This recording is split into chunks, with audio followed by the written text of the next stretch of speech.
to talk more about this, we can bring in France 24's new business editor, Charles Pellegrin. Charles, we had the big announcement there, which we were all waiting for, from Liz Truss. Talk us through the main points of what she had to say. Absolutely. Liz Truss, there's some main talking points, and not sensibly very different from what already had leaked in the media about what is in this plan, about 140 or 150 billion pound package that combines both measures that will provide immediate help for households and businesses to deal with the energy crisis, and then what she calls long-term solutions. And what we heard in this speech, the main measure here is a cap on annual energy bills that will be fixed at around £2,500 per year starting on October 1st, and that will last for 2 years until 2024. The prices on average are meant to increase to £3,500 without this cap next month and in the coming months, and then potentially to £5,000 on average per year by January. So that's the main point here. And then there's, in addition to that, a raft of subsidies for small and medium businesses, and then a cap on the price for wholesale electricity for some of those energy suppliers. She also heeded some of those criticisms that had come out before even this speech about her measures of not targeting low-income families enough. She said that they will be able to dip into a fund that she'll especially create. We'll probably get more details on this as it goes on.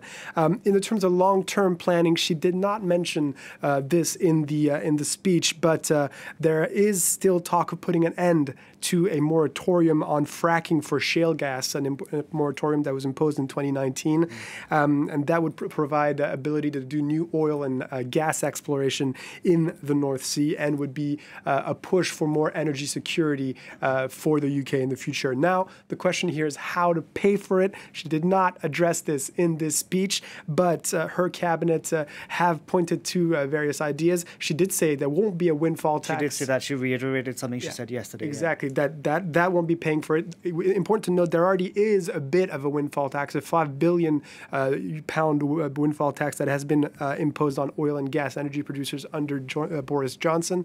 But there won't be any extra additional tax on that. But she did say it will be taxpayer funded. So this leaves a question, which taxpayers, and will it include more borrowing on the international financial markets? And how is this plan likely to go down?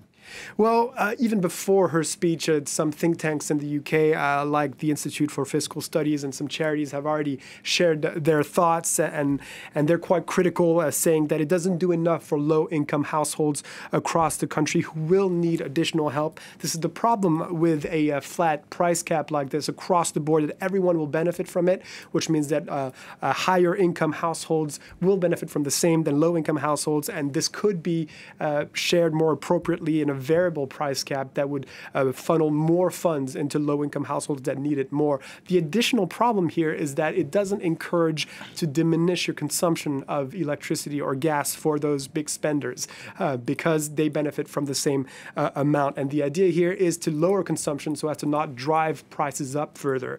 Then obviously there are criticisms about the impact of fracking if this is taken up again, because fracking causes earthquakes.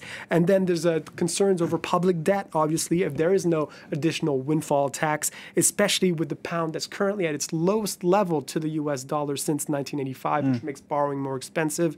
That windfall tax, actually, the Treasury had said that energy firms are forecasted to make 170 billion pounds in additional profit over the next 2 years. So that's a sum of money that could be used for that, but she refuses to apply this windfall tax. It goes against her ideology in a way. She says we're not going to cripple these energy firms, and they're better off being able to invest themselves that money in much needed energy infrastructure. She just said that her energy intervention is expected to curb peak inflation by up to 5 percentage points. We'll have more of this story after a quick break. Stay with us. It's France 24.